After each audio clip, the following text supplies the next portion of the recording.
Russia invaded Ukraine. That's the hashtag that went viral last summer. It blew up the social media, and my Ukrainian and American friends picked up on it. Western media, too, considered this news. Today, Russian aggression, Russian invasion, and Russian occupation of Ukraine's eastern Donbass region is considered fact, even though there's only anecdotal evidence and very few photo or video evidence of this, and that is usually blurry too. Which is very strange because President Poroshenko of Ukraine has claimed that over 200,000 Russian troops are currently in eastern Ukraine, and Ukraine claimed that there were large Russian tank columns invading the border. So, I played armchair soldier for over a year, arguing online with both my friends and people I didn't know. But finally, I got confused and lost trying to decipher the conflicting information coming from Russian, Ukrainian, and Western media. So I came here, to the front lines of this undeclared and often forgotten war, to find out what is really going on, and tell the real stories of people of Donbass. I will not pretend to be unbiased, but the bias I have now is very different from the one I came here with. I saw these people's courage and I saw their suffering, and it changed me.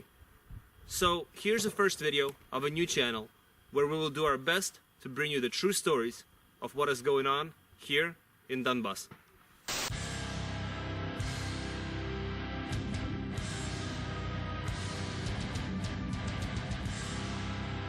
Stop.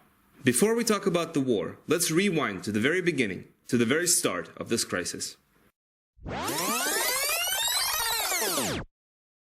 The first thing we need to do is to figure out how all of this started. 2 years ago, people in Kiev, the capital of Ukraine, came out to mass protest against the decision by then-President Viktor Yanukovych to postpone the signing of an economic treaty between Ukraine and the European Union. Yanukovych argued that completely opening up the Ukrainian economy to European goods would hurt local producers, because they wouldn't be able to compete with cheaper and heavily subsidized European goods. This, in turn, would cause producers to go out of business, countless layoffs, and significantly hurt the economy. He didn't abandon the treaty completely, but just postponed its signing in order to better prepare the Ukrainian economy for new realities. Since Yanukovych was seen as a corrupt president prone to cronyism, his political and business opponents used the postponement of the treaty in order to mobilize the Ukrainian people into a movement called the Euromaidan. While the majority of protesters were initially peaceful, anti-Yanukovych oligarchs, who actually made their vast fortunes and corrupt schemes stealing from the people of Ukraine, now sponsored the movement for their own financial gain, also paid radical nationalists to battle the police, drawing peaceful protesters into the crossfire. Blood was spilled on both sides, many people tragically died, and the police and the government, in order to save lives, backed down. Thus, Yanukovych, the legitimate, constitutional, and democratically elected president, was overthrown in a nationalist coup, sponsored by the very same oligarchs who stole billions of dollars from the people of Ukraine.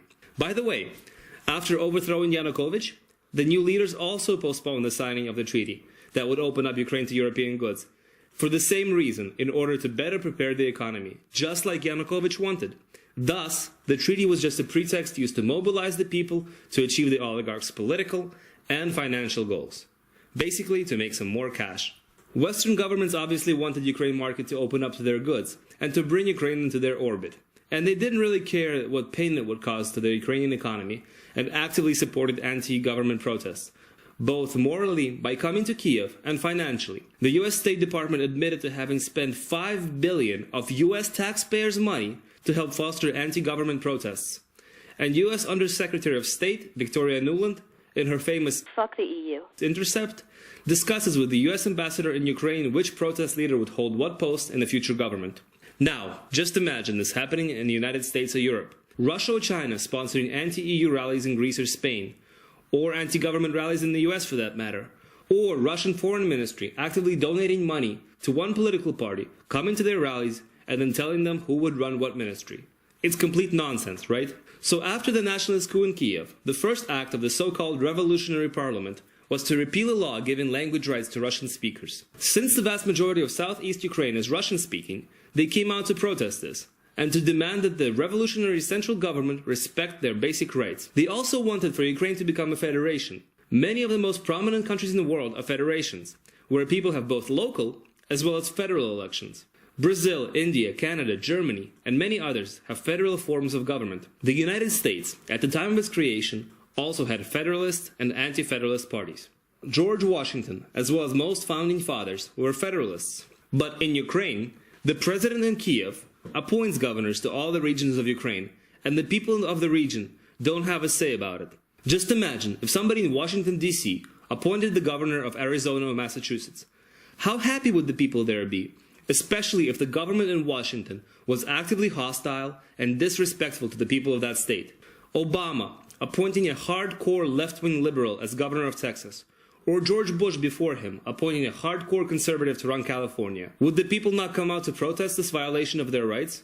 Of course they would. However, despite hundreds of thousands of people in south and east Ukraine coming out to peaceful rallies calling for Ukraine to become a federation and to have guaranteed minority rights, the government in Kiev completely ignored their calls, branded them separatists and later terrorists, and refused to talk to them.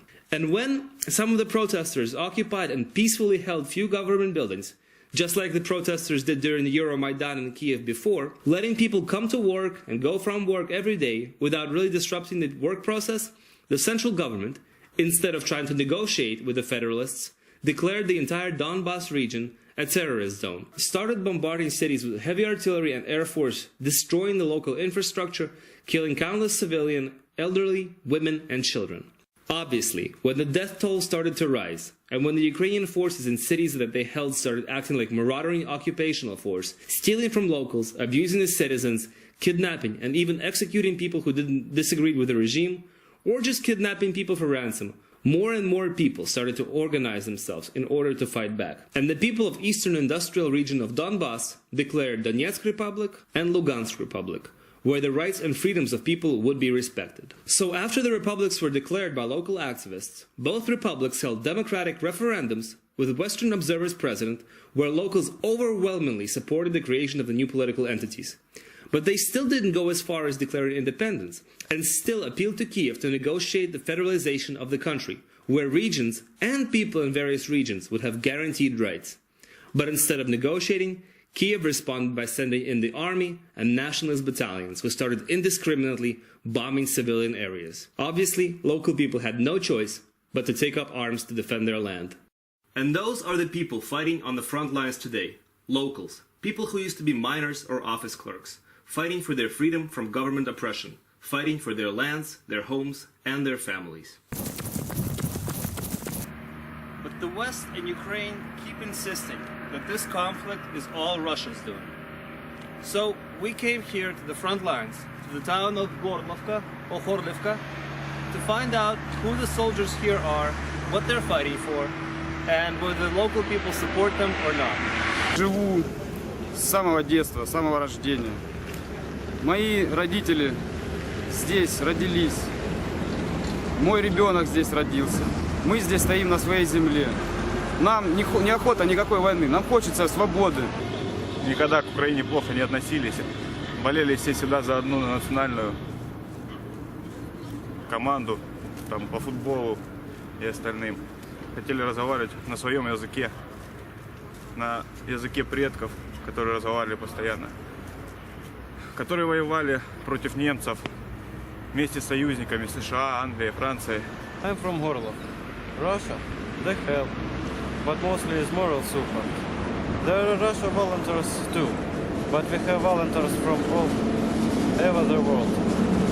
From the England, Spain, Brazil and others. Great guys, we are thankful for them. We are fighting for our lands and homes. They can stay home, but they choose come and help us. Because we are fighting for truth. We are fighting to save our homes. Ukraine fighting to destroy them. That's why volunteers come and fighting for the truth. Да, местный город Горловка, улица 6, я живу на 5-м квартале. У моей мамы были свои 3 точки на центральном рынке, частный предприниматель. Вот. Училась вот в 65-й школе и ходила в 15-й садик. Нету здесь российской армии, здесь все местные жители, кто с Донецка, кто с Горловки, кто с Макеевки, кто с Янакиева, все свои. Нет, я не хочу воевать, я хочу, чтобы закончилась война, потому что у меня у самой 2 детей маленьких, они всю бомбежку просидели здесь, в Горловке, никуда не выезжая. У меня тоже маленький, 4 года ребенку, он раненый, как бы, да, куча осколков в нем. Как бы не мы в Киев пришли, они к нам пришли. Вот, поэтому мы взяли оружие. Понимаешь, поэтому не каждому приятно, когда разлетаются куски тела твоего близкого, брата, сестры. Мы поддерживаем ополчение, потому что то, что творится на той стороне, это ни в какие рамки не входит. Там творится беспредел, там насилуют людей, это мы знаем не с радио, а именно наши люди это говорят с той стороны. Жив мы не видели никого, чтобы кто-то там были какие-то войска или что у нас тут. Нету, все свои, все знают, что нужно защищать. У каждого дети, у каждого там жены, все, поэтому они идут. So, the people of Donbass are fighting for their rights and their freedoms. But what about the rest of Ukraine? What do they think about this war and about the people here in Donbass? May Day Barbecue.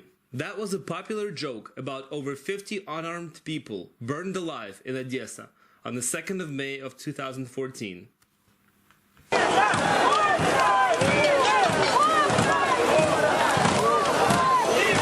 Women, these are female insects. Didn't you study biology in school? F them. There are no people in Lugansk. Only carpet bombing can save them. 450,000 amoebas deserving to be wiped out.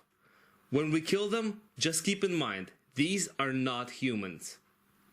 Not enough. Not enough. We should kill more of those animals. Let's kill 700.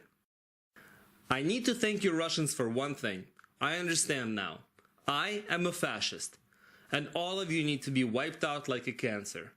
The only question is what to do with your wives and children. Just cut them to pieces or burn them first.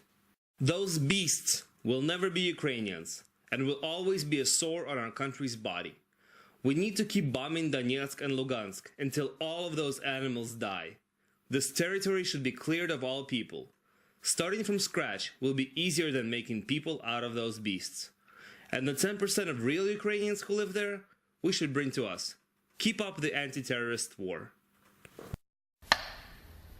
Unfortunately, there are thousands of comments just like these, which speaks to the toxic level of hatred in Ukraine towards Donetsk and Lugansk republics, and the people who live here. With such murderous rage and hatred directed at them, it is no wonder that the people of Donbass have picked up arms and are fighting tooth and nail for every inch of their land. But despite all the hardships, life in Donbass goes on. Couples fall in love and get married. New children, the future the people here are fighting for, are being born. All this, people here building their future, goes on despite the fact that after failing to subdue Donbass militarily, Kiev started an economic blockade against the republics. A year ago, President Poroshenko signed a law that imposes a total blockade against Donbass. But just like ancient Mossad or World War II Leningrad didn't bow down when besieged by Romans or Hitler, neither will the people of Donbass. We hope this video helped you better understand what is really going on in southern and east Ukraine, why this conflict started, and what the people of Donbass are fighting for. These are not some terrorists or the Russian army. They're just hardworking, honest people who only picked up arms as a last resort when time and again the government in Kiev failed to listen to their peaceful and legitimate demands. And instead of trying to find a compromise, find a solution, sit down and negotiate, unleash the full force of the Ukrainian army on anyone who dares disagree with Kiev. Thank you for watching. We will try to do our best to bring these types of videos to you regularly. Please let us know what specific things you want for us to cover. And please, please share this with as many people as you can. Because only if people find out what is really going on in Donbass can you help ease the suffering of the millions of people here. And of course, please subscribe.